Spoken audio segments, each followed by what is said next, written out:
prezados e nobres irmãos que têm nos acompanhado no canal Despertai 1844. Para a honra e glória do Senhor nosso Deus, estamos dando continuidade ao tema A Parábola das 10 Virgens. Um tema muitíssimo importante para nós, e que Ellen White, a profetisa do Senhor, nos diz que esta parábola ela teve o cumprimento de 1831 a 22 de outubro de 1844, e que ela teria uma repetição de 23 de outubro de 1844 até o fim do tempo. Então nós estamos no período da parábola das 10 virgens. Então nós precisamos estudar essa parábola mais que nunca, diz ela, para entendermos o que está acontecendo hoje. Ela fala que devemos compreender a sua primeira etapa de 1831 a 22 de outubro de 1844. Oremos ao Senhor nosso Deus, pedindo suas bênçãos e sua graça, no nome santo, nosso bendito e Salvador Jesus Cristo. Amém. Senhor Deus, nosso Pai, muito obrigado por tudo.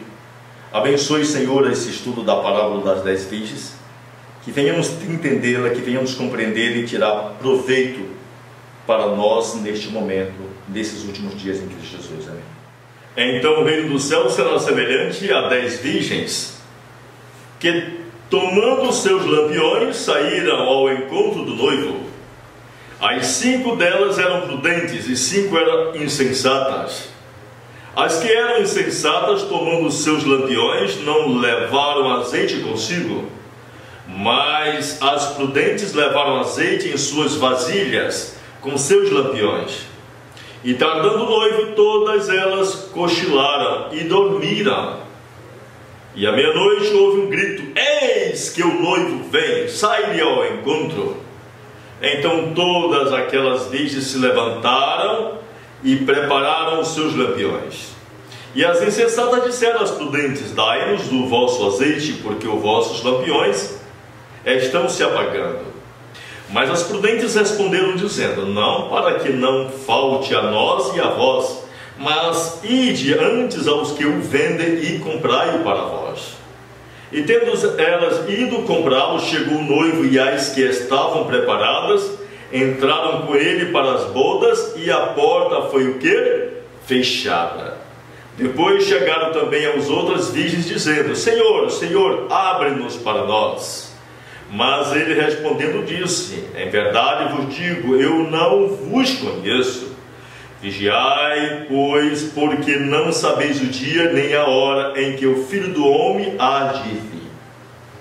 Ou seja, nós não sabemos o dia, a hora em que vai acontecer o juízo de investigação, o juízo dos vivos. Nós não iremos saber nem o dia e nem a hora do juízo dos vivos. Porque a volta de Jesus Cristo, o dia, a hora, o verdadeiro povo de Deus, após o decreto dominical, após o selamento, o decreto dominical, após chuva serôdia, selamento, decreto dominical, eles irão saber o dia e a hora da vinda de Jesus. Certo? Vamos dar continuidade. O Grande Conflito, página 393, diz assim: a vinda de Cristo, como era anunciada pela mensagem do primeiro anjo, entendia-se ser representada pela vinda do esposo. Então ali estavam os mileritas pregando o evangelho eterno, pregando que o noivo iria voltar, que ela, aquela igreja, aquele povo, eles eram a noiva, a esposa do Cordeiro, e que estavam pregando que era para todos se prepararem para que Cristo encontrasse todos prontos. Ali eles estavam pregando o reavivamento e uma reforma. Na mensagem da parábola das 10 virgens, o que nós encontramos? Uma mensagem probante de reavivamento e reforma, de preparação, de despertamento. Certo? Aqui nós temos muitos itens para ser falado: lâmpadas, óleo, tardança. Todas dormiram, só uma tinha azeite de reserva, um grupo, outras não. Então nós precisamos entender que aqui está um quadro de tudo que nós precisamos negar e de tudo que nós precisamos abraçar para sermos salvos em Cristo Jesus. Eu sou muitas vezes referido à parábola das 10 virgens, 5 das quais eram prudentes e 5 tolas. Esta parábola foi e será cumprida ao pé da letra, diz ela, pois tem uma aplicação especial para esta época. E como a mensagem do terceiro anjo foi cumprida e continuará a ser verdade presente até o fim do tempo. Revista Herald, 19 de agosto de 1890. Ela diz que essa parábola foi cumprida e será de novo ao pé da letra. Cada detalhe dela vai se repetir em nossos dias. Está se repetindo. Não vai se repetir. Está se repetindo. Parábola de Jesus, páginas 127 e 128 diz: só compreendendo as velhas verdades é que podemos entender as novas. Só entendendo o que aconteceu de 1831 a 22 de outubro de 1844, seremos capazes de entendermos a segunda etapa da parábola das 10 virgens. Diz aqui a profetisa do Senhor. As velhas verdades serão apresentadas, mas serão vistas sob novo prisma, olha só. Haverá percepção nova da verdade, clareza, poder que serão discernidos por todos.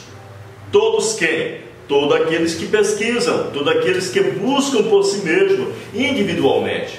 Todos aqueles que deixam de ser pescador de aquário, todos aqueles que deixam de pescar só em celular, em grupo de WhatsApp, certo? São somente aqueles que se lançam em cima dos livros e estudam por si mesmo, que se consagram individualmente.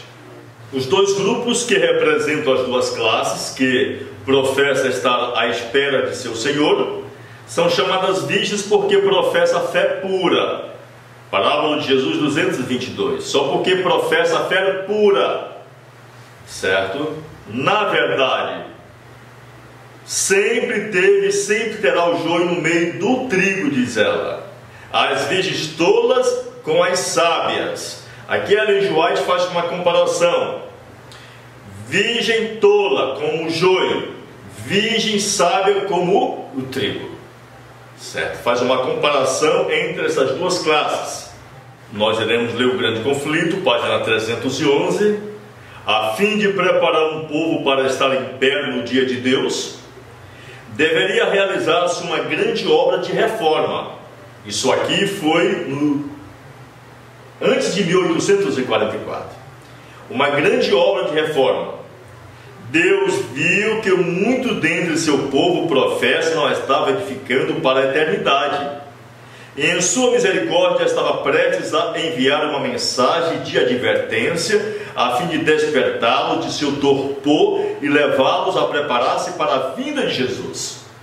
Isso aqui estava acontecendo no dia dos mileritas. Uma grande obra de reforma era para acontecer naquele período.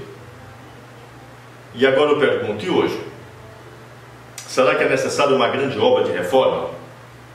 Deus está chamando hoje conservadores ou reformadores? Eu consigo ouvir muito essa palavra conservadores na boca, nos lábios daqueles que se dizem na verdade presente. Enquanto Ellen G. White compara um conservador com Apocalipse 3, como os laodiceanos. Deus nos chama para ser reformador e não conservador. Demos continuidade. Miller estava anunciando que o juízo estava chegando. Nós devemos pregar que o juízo está findando. Miller anunciou o juízo dos mortos. A nossa mensagem é presente. Devemos anunciar o juízo dos vivos. Essa é a nossa mensagem. Anunciar o juízo dos vivos. A história passada desta causa deve ser muitas vezes repetida ao povo, tanto aos idosos como aos jovens. Necessitamos rememorar frequentemente a bondade do Senhor e levá-los pelas suas maravilhosas obras. Testemunho, volume 6, página 364.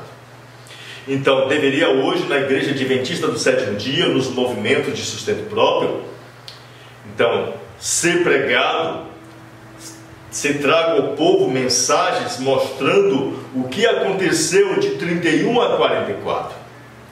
Ela disse que a história passada deveria vir perante o povo. Os pregadores devem pregar sobre esse tema, falar sobre esse tema, mas a maioria desconhece a nossa história, o nosso passado.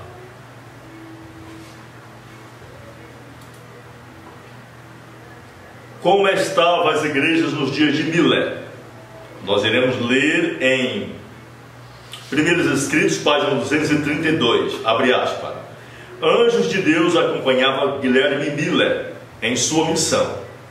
Ele era firme e ousado, proclamando determinadamente a mensagem a ele confiada. Um mundo que permanecia na impiedade e uma igreja fria e mundana era bastante para instigar a atividade todas as suas energias e levá-lo voluntariamente a suportar trabalhos, privações e sofrimento. Então, Guilherme Milé diz aqui a palavra de Deus: uma igreja fria, mundana, era bastante para instigar as atividades todas. Foi o que despertou suas energias. Ao ele olhar para as igrejas daquela época, olhar elas mortas, sem Deus e sem vida, e Guilherme Milé, aquilo ele ficou perturbado, aquilo despertou nele um desejo de proclamar essa mensagem. Eu pergunto, isso tem acontecido contigo e comigo? Nós estamos olhando para a situação da nossa igreja, estamos agora chorando e gemendo dentro dessa igreja, ou nós estamos pulando do barco? O que é que nós estamos fazendo? Continuemos. Embora a ele se pusessem cristãos professos do mundo, e rudemente o atacasse Satanás e seus anjos, não cessou de pregar o evangelho eterno às multidões, onde quer que era convidado, fazendo repercutir longe e perto o clamor: teme a Deus e dá-lhe glória, porque vinda é a hora do seu juízo. Vi, diz ela, mas com a mensagem celestial não pude encontrar lugar no coração senão de poucos dos ministros, profetas de Cristo. A obra foi colocada sobre muitos que não eram pregadores. Olha só. Alguns deixaram seus campos para fazer soar a mensagem, enquanto outros eram chamados da indústria e do comércio. E mesmo alguns profissionais foram compelidos a deixar suas profissões, a fim de se empenharem na obra impopular de proclamar a mensagem do primeiro anjo. Então Ellen White mostra aqui que Deus fez os ministros que existiam, os líderes daquelas igrejas, eles não queriam nada com Deus, com a mensagem.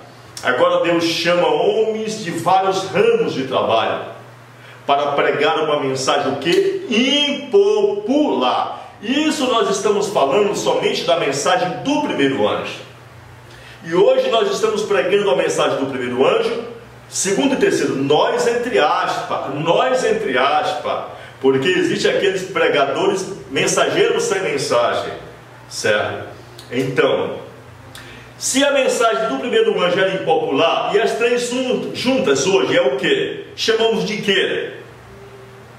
Se a mensagem do primeiro anjo naquela época foi tão impopular que Guilherme Milé era perseguido para ser morto, as pessoas se escondiam para matar o Guilherme Milé. E hoje, pode você dizer que está pregando a mensagem dos três anjos e todos te abraçando, todos te aplaudindo? Será que realmente é a mensagem dos três anjos que você está pregando? Será que realmente é? Olha o que foi que aconteceu em 1888, quando Deus enviou essa mensagem, a mensagem do terceiro anjo. Demos continuidade. Deus envia um anjo com uma mensagem poderosa ao anjo da igreja de Sardes. E ao anjo da igreja de Sardes escreve: estas coisas diz aquele que tem os sete Espíritos de Deus e as 7 estrelas. Eu conheço as tuas obras, que tens um nome, de que vives e estás morto. Sê vigilante e fortalece as coisas que permanecem, que estão prontas para morrer. Porque eu não achei as tuas obras perfeitas diante de Deus. Lembra-te, portanto, do que tu tens recebido e ouvido, e guarda-o, e arrepende-te, pois se tu não vigiares, eu virei a ti como um ladrão, e tu não saberás a que hora eu virei sobre ti. Tens os poucos nomes em Sardes que não contaminaram as suas vestes, e eles andarão comigo de branco, pois eles são dignos. Aqueles que vencer será vestido de vestes brancas. E não apagarei o seu nome do livro da vida, mas eu confessarei o seu nome diante do meu Pai e diante de seus anjos. Aquele que tem ouvidos, ouça o que o Espírito diz às igrejas. Apocalipse 3, versos de 1 a 6. Então aqui Deus envia agora uma mensagem à liderança. O anjo de cada igreja representa o ministério, a liderança de cada movimento daquela época. E agora Deus enviou diretamente uma mensagem ao anjo da igreja de Sardes, aos líderes daquela época. Aquelas igrejas haviam saído de Babilônia através da espada do Espírito nas mãos dos reformadores, mas só que aquelas igrejas deixaram de continuar na obra da reforma. Ali elas continuam, agora elas começaram a regredir para a Babilônia. E Deus agora imediatamente envia uma mensagem do primeiro anjo para despertar aquele povo, certo? Para despertar aquele povo, para que eles não continuassem voltando para trás. Como a sua obra tendia a edificar as igrejas, diz Ellen G. White, foi por algum tempo olhada com favor. Mas decidindo-se os pastores e os dirigentes religiosos contra a doutrina da segunda vinda de Cristo, olha só, e desejando suprimir toda a agitação a respeito, não somente se opuseram a ela do púlpito, mas também negaram a seus membros o privilégio de assistir à pregação sobre o assunto, ou mesmo falar de tal esperança nas reuniões de oração da igreja. Assim encontraram-se os crentes em grande provação e perplexidade. Amavam suas igrejas e repugnava-lhes o separar-se delas. Mas como visse suprimido o testemunho da palavra de Deus, e negando o direito de pesquisar as profecias, compreenderam que a lealdade para com o Senhor lhes vedava a submissão. Não poderia considerar os que procuravam excluir o testemunho da palavra de Deus como constituindo a igreja de Cristo coluna e base da verdade. Daí os se sentirem justificados em desligar-se dessas congregações. No verão de 1844, aproximadamente 50 mil se retiraram das igrejas. Entenderam, irmãos? Então nós olhamos aqui que os mileritas agora, eles olharam para aqueles líderes que estavam perseguindo a verdade e eles disseram: não, com certeza eles não são a igreja de Deus, com certeza eles não são guiados por Deus, com certeza esses homens não são ungidos por Deus, com certeza esses homens não têm o aval de Deus nas decisões que eles estão tomando. Então, meus irmãos, e será que hoje, quando um pastor, um ministro, comedor de carne, jogador de futebol, bebedor de café, que anda por aí nu de camiseta, de camisa andróginas e de bermudinha, será que esse ministro tem autoridade de Deus para excluir alguém? Ou mesmo para subir ao púlpito? Tire suas conclusões. Que a minha eu já tirei há muito tempo.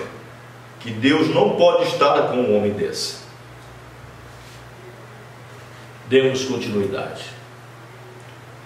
Em todos os meus trabalhos, disse Miller, nunca tive o desejo ou o pensamento de criar qualquer interesse separado das denominações existentes, ou de beneficiar uma em detrimento de outra.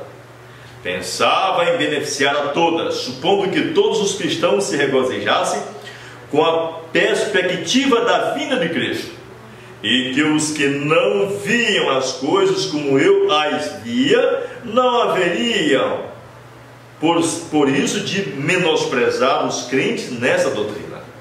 Não pensei em qualquer necessidade de reuniões separadas, disse Miller. Então Miller, o desejo era levar a mensagem para dentro das igrejas, levar aquilo que Deus havia mostrado a ele, as suas descobertas, para os púlpitos daquelas igrejas, para beneficiar cada membro e cada líder. Mas, infelizmente, isso não aconteceu, né? Qual era o argumento para não aceitar a mensagem? O fato de ser a mensagem em grande parte pregada por leigos era insistentemente apresentado como argumento contra a mesma. Como na antiguidade, ao claro testemunho da palavra de Deus opunha-se a indagação: tem crido alguns dos príncipes ou dos fariseus? Multidões, confiando implicitamente nos pastores, recusam-se a ouvir a advertência, e outros, ainda que convictos da verdade, não ousavam confessá-las para não serem expulsos da sinagoga. A mensagem que Deus envia para provar e purificar a igreja revelou com muita evidência quão grande era o número dos que haviam posto a afeição deste mundo ao invés de Cristo. Os laços que os ligavam à terra mostravam-se mais fortes do que as atrações ao céu. Preferiram ouvir a voz da sabedoria mundana, desviavam-se da probante mensagem da verdade. Meu amigo, então aqui vem mostrando que o que aconteceu nos dias de Cristo, a mensagem não foi aceita porque não veio através dos sacerdotes. Mas a questão é que os sacerdotes, os líderes daquela época, os líderes judaicos, fariseus, eles eram odres velhos, odres podres. E nos dias do Miller, os líderes daquelas igrejas estavam corruptos, as suas afeições estavam neste mundo. Eles estavam construindo o mundo aqui. E a maioria dos membros colocaram suas afeições neste mundo.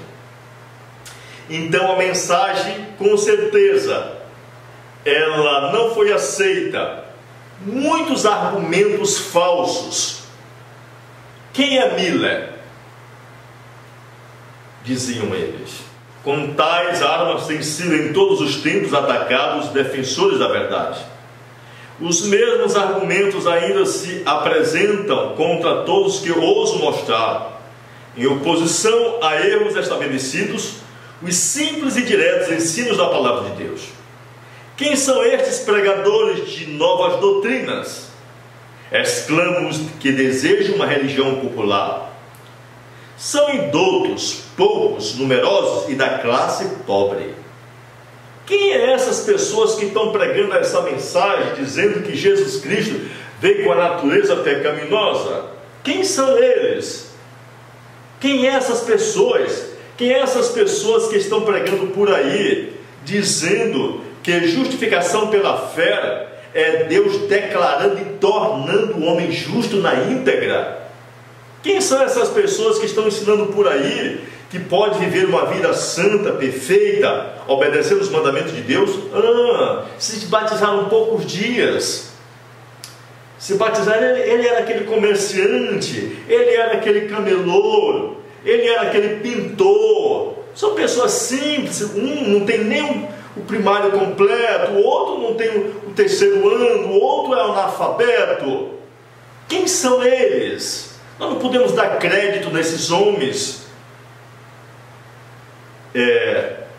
Essa semana eu estava ouvindo um vídeo de um dos ministros da nossa igreja, não lembro o nome dele. Eu só sei que ele estava argumentando contra Walter Weite. Ele estava chamando Walter Weite, né? E ele disse: olha, se alguém quer entender de teologia, vá a um teólogo. Se alguém quer comprar farinha, vai numa casa de farinha. Ou seja, o que ele quis dizer? Que como eu não sou um teólogo, Miri não foi um teólogo, o José não é um teólogo, o Antônio não estudou na Universidade de Andrews, então ele não é digno, não está capacitado para ler Bíblia e pregar Bíblia para ninguém. O que o pastor quis dizer foi que somente aqueles que fizeram aquela teologia que cursaram, passaram 5, 6 anos, somente eles são capacitados a abrir a Bíblia para as pessoas. Que cegueira de Satanás! Pois Deus chama as coisas loucas para confundir as sábias e as fracas para confundir as fortes. Que cegueira, né, irmãos? Que cegueira, né? Contudo, pretender ter a verdade e ser o povo escolhido de Deus são ignorantes e estão enganados. Quão superior em número e influência a nossa igreja? Quantos grandes e ilustres homens existem entre nós? Quanto mais poder há de nosso lado? Tais são os argumentos que têm influenciado decisiva sobre o mundo, mas não são mais conclusivos hoje do que o foram nos dias dos reformadores. A reforma não terminou com Lutero, como muitos supõem. Continuará até o fim da história deste mundo. Lutero teve grande obra a fazer, transmitindo a outros a luz que Deus permitira brilhar sobre ele. Contudo, não recebeu toda a luz, diz Ellen White, que deveria ser dada ao mundo. Desde aquele tempo até hoje, nova luz tem estado continuamente a resplandecer sobre as Escrituras, e novas verdades se têm desvendado constantemente. Nova luz e novas verdades estão brilhando hoje, estão surgindo da palavra de Deus. Deus está fazendo brilhar através da Bíblia e do Espírito de profecia, como nós olhamos no caso desse livro, um livro do qual o autor ele fez um resumo das mensagens que Deus enviou em 88, em mostrando-nos o que realmente é a mensagem da justificação pela fé. Mas a maioria, como nos dias de Miller, não procura examinar as Escrituras por si mesmo, mas qualquer indagação que ele tenha, ele vai até um teólogo perguntar ao teólogo aquilo que ele quer saber. E é muito triste, né? Muito triste essa situação. Perseguido pelos de dentro. Muitos eram perseguidos por seus irmãos crentes aqui nos dias de Miller. Alguns, a fim de conservar sua posição na igreja, olha só, resolveram não falar a respeito de sua esperança. Olha aí, muitos queriam que cargos, queriam preservar o seu cargo de diretor missionário, de ancião, de diácono, diaconisa, de pastor. Falaram, eu não vou falar, porque se eu falar eles vão me excluir do cargo, eu vou perder meu cargo, certo? E minha vida é os cargos. Continua. Outros, porém, sentiam que a lealdade para com Deus não lhes permitia ocultar desta maneira as verdades que lhes confiara. Não poucos foram separados da comunidade da igreja, unicamente pelo motivo de experimentar sua crença na vinda de Jesus. Muitos foram excluídos da verdade presente naquele tempo porque cria na verdade, ensinavam a verdade. Os mais humildes e devotos nas igrejas eram geralmente os primeiros a receber a mensagem. Os que estudavam por si mesmos as Escrituras Sagradas não podiam deixar de ver o desacordo das opiniões populares com os textos sagrados referentes à profecia. Certo, irmãos? Aqueles que estudavam por si mesmos. Irmãos, quando eu entrei na Igreja Adventista do Sétimo Dia, em 94, com pouco tempo de Adventista, eu acho que com uns 3 meses por aí assim, eu comprei 22 volumes do Espírito de Profecia. Tinha comprado a minha Bíblia, meu inário, minha concordância, minha chave bíblica, dicionário, livros de história, e ali comecei a estudar. Por mim mesmo, naquele tempo não tinha celular digital, internet era raríssimo. Então eu passava noites e dias e noites estudando, marcando, grifando, examinando, comparando. Gastei muito, o pouco que tinha naquela época, gastei tudo que tinha tentando adquirir material, porque eu queria saber por mim mesmo o que era verdade. Hoje nós olhamos uma lástima dentro de nossas igrejas. Hoje, com a chegada do celular, com a internet, o celular digital, então deveria melhorar. Mas o que tem acontecido? A maioria hoje daqueles que se dizem na verdade presente, eu não estou falando daqueles que não se intitulam da verdade presente, nem livros têm, não examinam por si mesmo, não dedicam tempo para estudar. São pescadores de aquário, fica só pegando aquilo que está nos grupos de WhatsApp, aqueles textos que alguém manda para ele e fica jogando de um para o outro. Mas não tem uma compreensão escatológica das doutrinas, das profecias, algo mesmo concreto que ele delineou através do Espírito Santo que levou à pesquisa. Ele não tem essa compreensão, não tem tempo. Aqui está um desastre muito grande. E o pior é que essas pessoas não querem se levantar contra aqueles que realmente estudam profundamente, se consagram a Deus, querem se levantar dizendo que ele tem razão. Continuemos. Os mais humildes devotos nas igrejas eram geralmente os primeiros a receber a mensagem. Os que estudavam por si mesmos as Escrituras Sagradas não podiam deixar de ver o desacordo das opiniões populares com os textos sagrados referentes à profecia. Onde quer que o povo não fosse dirigido pela influência do clero, onde quer que por si mesmos investigasse as Escrituras, a doutrina do advento precisava apenas ser comparada com as Escrituras para estabelecer-se-lhes a autoridade divina. Grande Conflito, página 372. Quando houve uma rejeição geral da mensagem por parte das igrejas, afastaram-se os anjos com tristeza. Olha só, naquele tempo, quando as igrejas rejeitaram a mensagem, o que foi que se afastou? Os anjos também. Então, quando uma igreja, quando uma liderança de uma igreja, quando ela rejeita a mensagem, então os anjos se afastam daquela igreja, os anjos de Deus. Se os anjos de Deus não protegem aquele arraial, então ela está com as portas abertas para os anjos do diabo.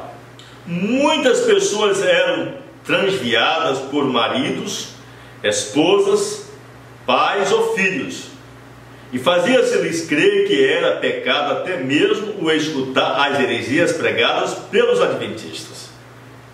Olha só, será que isso tem se repetido nos nossos dias? Aqui diz que muitos maridos, eles deixavam a mensagem por causa das esposas, muitos filhos por causa dos pais, muitos pais por causa de filhos. O medo de perder aquele ente querido, medo da esposa ir embora ou do filho ir embora, certo? Medo da esposa zangar com ele, então ali ele colocava de lado aquelas verdades, não estudava mais aquelas verdades, para agradar o seu ente querido. Demos continuidade. Os crentes nessa mensagem eram oprimidos nas igrejas. Olha só, durante algum tempo, aqueles que não quiseram receber a mensagem foram impedidos pelo medo de agir de acordo com os sentimentos de seu coração. Porém, a mensagem do tempo revelou seus verdadeiros sentimentos. Desejavam silenciar o testemunho que os expectantes se sentiam compelidos a dar, de que o período profético se estendia até 1844. Então o medo levou muitos a negar a verdade. Eu tenho visto isso acontecer demais em nossos dias. O medo de pregar as 3 mensagens angélicas, medo de trazer a mensagem para dentro de casa, de reunir a esposa e os filhos e dizer: olha, a partir de hoje, dentro dessa casa, nós não iremos mais esquentar comida no sábado. A partir de hoje, nunca mais nós iremos transgredir esse sábado. A maioria daqueles que se dizem também da verdade presente jamais falam isso, porque tem medo de perder aquele ente querido. E se você andar por aí, você vai ver que quase todos os adventistas, quase na sua totalidade, não guardam sábado coisa nenhuma. Quase todos esquentam a comida no sábado ou cozinham no sábado. Eu estou simplesmente dando uma referência aqui, o que aquele amor carnal faz ao levar o homem a rejeitar a verdade dentro do seu próprio lar. Com clareza os crentes explicavam o seu engano e davam as razões por que esperavam o seu Senhor em 1844. Seus oponentes não puderam juntar argumentos contra as poderosas razões que se ofereciam. Contudo, a ira das igrejas se acendeu, estavam decididas a não dar ouvidos às provas e de excluir de seu meio o testemunho, de modo que os outros não pudessem ouvir. Ou seja, nós vamos excluir este irmão, o irmão Antônio, o irmão José, e ele vai ser excluído, ele não vai mais poder opinar nem mesmo na lição de escola sabatina. Nós vamos travar ele, porque se ele falar aqui dentro, ele vai colocar essas coisas que ele está aprendendo aí, que ele ouviu, dentro dessa igreja, daqui a pouco todos vão estar crendo. Você já imaginou? Então agora ele foi isolado. Diz mais: os que não ousavam privar os outros da luz que Deus lhes dera foram excluídos das igrejas, mas Jesus estava com eles e estavam alegres ante a luz de seu semblante. Estavam preparados para receber a mensagem do segundo anjo. Primeiros Escritos, página 237. Meus prezados irmãos, nós iremos concluir esse estudo por aqui. Nós iremos dar a continuidade, nós iremos falar do desapontamento, nós iremos ter muito assunto para ser tratado dentro desse tema, um tema muito importante. Que o Senhor venha despertar-nos, que nós venhamos abrir as portas para o Senhor nosso Deus, que venhamos entender se nós hoje estamos repetindo, de que forma, o que está se repetindo em nossas vidas, na tua igreja, aquilo que aconteceu nos dias de Mila, aquilo que aconteceu com Mila e seus companheiros, com a mensagem que eles estavam pregando. Analise na sua igreja, na sua cidade, no seu estado, no seu país, e veja se o que aconteceu lá está acontecendo hoje em nossos dias. E deixemos que o Espírito Santo nos mostre, nos diga qual decisão tomar, cada passo devemos dar. Oremos ao Senhor nosso Deus então. Pai Santo de bondade e de misericórdia, obrigado por tudo. Ajude-nos, ó Deus, a discorrer a Tua palavra, a entender cada detalhe, compreendermos a primeira etapa da parábola das virgens, porque o Senhor nos diz que só compreendendo a sua primeira etapa, entenderemos a sua segunda etapa. E o Senhor também nos falou que cada detalhe dessa parábola vai se repetir e deve ser estudado. Nos dê a graça, Senhor, da paciência e do Teu amor em nossos corações em Cristo Jesus. Amém.